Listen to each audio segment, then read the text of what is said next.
திங்கட்கிழமை வீடியோக்கான ஒரு ப்ரோமோ தாங்க வந்திருக்கு. ப்ரோமோ வந்து சூப்பரா இருந்துச்சு அப்படின்னு தாங்க சொல்லணும். நம்ம வீரா இருக்காங்கல்ல, வீரா வந்து மாறன வந்து காதலிக்க ஆரம்பிச்சுட்டாங்க அப்படின்னு தாங்க சொல்லணும். இன்னொரு பக்கம் பார்த்தா, நம்ம மாறனுக்கு என்னென்னலாம் பிடிக்குமோ அதெல்லாம் செஞ்சு அசத்திக்கிட்டு இருக்காங்க. அது என்ன பண்ணாங்க, ஏது பண்ணாங்கன்னு பார்க்குறப்போ சேனலை மட்டும் மறக்காம லைக் அண்ட் சப்ஸ்கிரைப் மட்டும் பண்ணிடுங்க. ஃபஸ்ட்டு எடுத்தோடனேயுமே வந்து நம்ம வீரா, மாறன் 2 பேருமே வந்து பேசிக்கிட்டு இருக்கிற மாதிரி தான் காட்டிக்கிட்டு இருக்காங்க. அப்போ பார்த்துக்கிட்டோம்னா, நம்ம வீரா வந்து சொல்லிக்கிட்டு இருக்காங்க, லவ்வர்ஸ்னால் அப்படியெல்லாம் துணிமணியெல்லாம் எடுத்து வைக்க தானே செய்வாங்க அப்படிங்கிற மாதிரி சொல்லிக்கிட்டு இருக்காங்க. என்ன இவ ஒன்றுமே புரியாத மாதிரி பேசிக்கிட்டு இருக்காளே அப்படின்னு சொல்லிட்டு அந்த இடத்துல இருந்து நம்ம மாறன் வந்து இறங்கி போகிற மாதிரி காட்டிக்கிட்டு இருக்காங்க. மறுநாள் காலையில் பார்த்தா சீக்கிரமே வந்து நம்ம வீரா வந்து சமையக்கட்டில் சமைச்சிக்கிட்டு இருக்கிற மாதிரி தான் காட்டிக்கிட்டு இருக்காங்க. வழக்கமாக சமைக்க வந்து வள்ளி வராங்க. என்ன வீரா இன்னைக்கு காலையிலே வந்து சீக்கிரமாக வந்து சமையக்கட்டில் நின்றுக்கிட்டு இருக்கியே, என்ன விஷயம் அப்படிங்கிற மாதிரி கேட்டோடனையும், வள்ளியம்மா நான் உங்ககிட்ட ஒன்று கேட்பேன், நீங்கள் அதை எனக்கு சொல்லணும் அப்படிங்கிற மாதிரி சொன்னோடனையும், கேளு வீரா என்ன செய்யணும் அப்படிங்கிற மாதிரி கேட்காங்க. இல்லை நம்ம மாறனுக்கு என்னென்னலாம் பிடிக்கும்னு சொன்னீங்களா, அதெல்லாம் நான் சமைக்கலான்னு நான் யோசிச்சுக்கிட்டு இருக்கேன் அப்படிங்கிற மாதிரி சொல்கிறாங்க. பரவாயில்லையே வீரா உன்கிட்ட வந்து ஒரு மாற்றம் தெரியுதே அப்படிங்கிற மாதிரி சொல்லிக்கிட்டு இருக்காங்க. அதெல்லாம் ஒன்றும் இல்லை வள்ளியம்மா, அவன் வந்து ரொம்ப கஷ்டப்பட்டான், அதனால அவனுக்காக செய்யலாம்னு நினச்சேன் அப்படி இப்படின்னு சொல்லி சமாளிச்சுக்கிட்டு இருக்காங்க.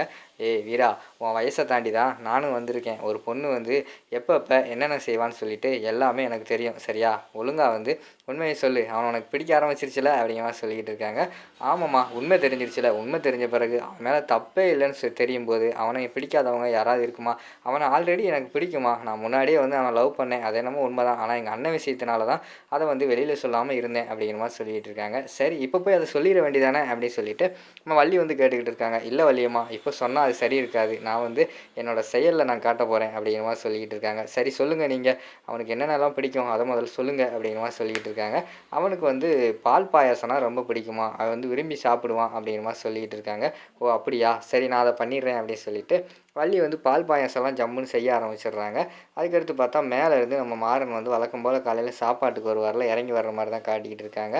என்ன அத்தை இன்றைக்கி என்ன சமையல், இன்றைக்கி வேறு பசி வேறு கொஞ்சம் அதிகமாக இருக்குது, எடுத்து வைத்த அப்படிங்கிற மாதிரி சொல்லிக்கிட்டு இருக்காங்க. இன்றைக்கி நான் சமைக்கலை அப்படிங்கிற மாதிரி சொல்கிறாங்க. என்னது சமைக்கலையா, வழக்கமாக நீ தானே சமைப்ப, நீ சமைச்சாதானே நான் சாப்பிடுவேன், என்ன சமைக்கலைன்னு சொல்லிக்கிட்டு இருக்கே அப்படின்னு சொல்லிட்டு மாறன் வந்து கேட்குறாங்க. ஆமாடா இனிமேல் வந்து நான் உனக்கு சமைச்சு தர மாட்டேன் அப்படிங்கிற மாதிரி சொல்கிறாங்க. என்னத்தை இப்படிலாம் சொல்கிற அப்படின்னு கேட்டவனையும், இனிமேல் உனக்கு சமைக்க போகிறது வீரா தான், அவளே வந்து நான் சமைச்சு கொடுக்குறேன்னு சொல்லிட்டா அப்படிங்கிற மாதிரி சொல்கிறாங்க. அதை கேட்டோடனே மாறனுக்கு வந்து ஷாக் ஆயிடுது. என்னடா நம்ம இந்த உலகத்தில் இருக்கோமா, நமக்கு டெய்லி சமைச்சு போட போகிறாளா, என்ன எனக்கு என்னமோ டவுட்டாக இருக்கே, வீராவோட நடவடிக்கையே சரியில்லை அப்படின்னு சொல்லிட்டு மாறன் வந்து அந்த இடத்துல உட்காடுறாங்க. சரி என்ன சமைச்சிருக்கான்னு பார்ப்போம், எல்லாம் எடுத்து வைத்த அப்படிங்கிற மாதிரி சொன்னோடனே ஃபஸ்ட்டு வந்து ஓப்பன் பண்ணுறாங்க அந்த பால் பாயாசத்தை. அதை பார்த்தோன்னே மாறனுக்கு வந்து பயங்கரமான ஆசையாகி போயிடுது.